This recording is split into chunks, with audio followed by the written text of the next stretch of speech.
Hello everyone, today I am really excited to show you our high-end build, what I like to call the Red Devil, based off the model of graphics card we decided to get. Taking a look at all of our components, everything in this build was hand-picked to be the highest quality parts for a build like this. Starting out, we have our motherboard. The ASUS TUF X570 board has everything you will ever need for a build like this. Great power delivery, good sound chip, and it has Wi-Fi 6. The only downside to this board is that, in hindsight, it didn't fit the color theme that great. I may switch to an ASUS ROG Strix board in the future, but once we felt the case, I thought it still looked really great. A lot of the ROG Strix boards didn't have Wi-Fi built in, and the ones that did were being sold at a really exorbitant price. I'm also really familiar with this ASUS TUF board, as it is the one I was using for my work computer, so this is definitely the best choice. Moving on to the CPU, we're going to be going with the best gaming processor on the market right now, the AMD 5800X 3D. I am really excited to be doing a build with the CPU because it uses AMD's new 3D V-Cache technology, and although this processor takes a hit in productivity tasks, it turns out games use a lot of CPU cache, so this ends up outperforming even the 12900K in gaming performance. Truly incredible for the price point this CPU is at. For the RAM, I'm using 4 sticks of 3000 Mhz CL15 from Crucial Ballistics. Unfortunately, I believe they are not making this model of RAM any longer, so we will probably switch to 4x32GB kit of Corsair Vengeance 3200 Mhz CL16 in the future.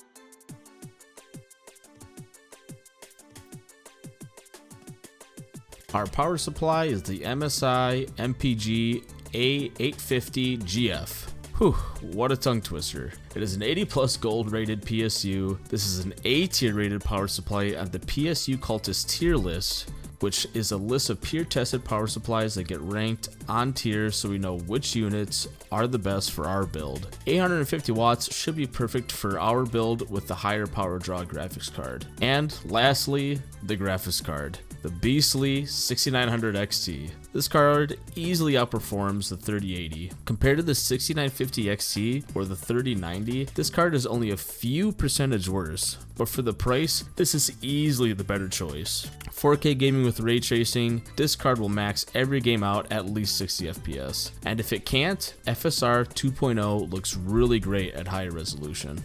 We will be installing everything in the LIAN 011 Dynamic Evo. This huge case will be filled with 10 fans for maximum airflow. With 2 side glass panels and a solid build quality, this case looks incredible. The CPU is going to be cooled by the EK 360mm AIO, a really awesome looking liquid cooler that should easily be able to handle the thermals of our 5800X 3D. With all that out of the way, time for a little build time lapse.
Wow, I love the way this PC is looking. The ASUS Armory Crate app has a lot of amazing animation options to really bring this build to life. But it's not all about looks. Let's run a few benchmarks. Starting out with the new SpiderMan game, we are playing at 4K, max settings, ray tracing on max, with FSR 2.0 quality. As you can see, the game pretty easily sticks around the 60 FPS mark, which is perfect for any 4K television, which is what I'm running this benchmark on, so the FPS is being capped, but I felt like it was a realistic experience.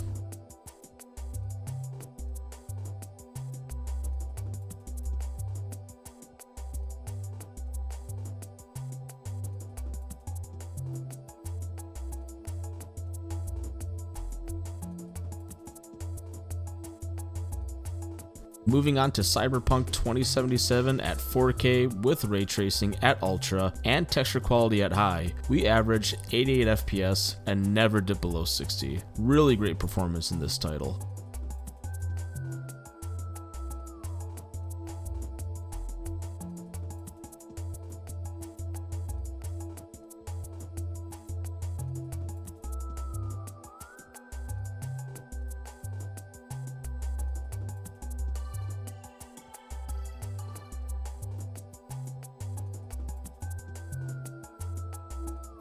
Now we have Red Dead Redemption 2. At the highest preset 4K, we are once again capped by the 60 FPS on the television, but it does stay at a 60 FPS average easily, and if we had a higher refresh rate 4K monitor, I'm sure it would greatly exceed the 60 FPS cap.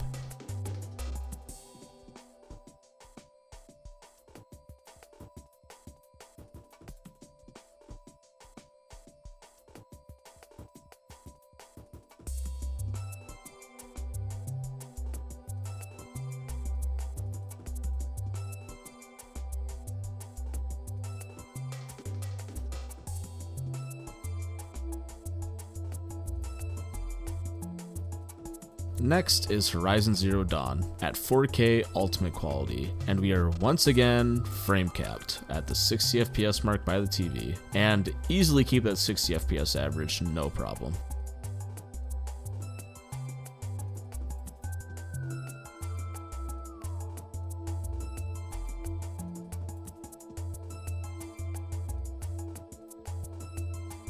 Last is Tiny Tina's Wonderlands. At 4K, with the badass quality preset, this game is optimized for AMD GPUs, and once again, we are keeping at the 60 FPS cap without any hiccup. The GPU rarely exceeds 80% usage.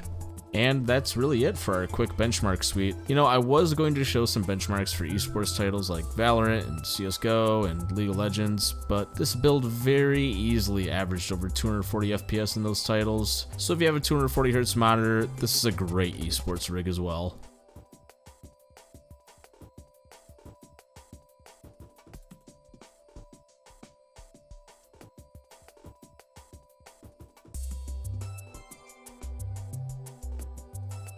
I hope this video gave you guys enough information about the build and what it is capable of. I'm really happy with how everything turned out. If you're interested in this build or have any questions, visit our website at omnirayelectronics.com. Thanks for watching, and I hope you all have a good day.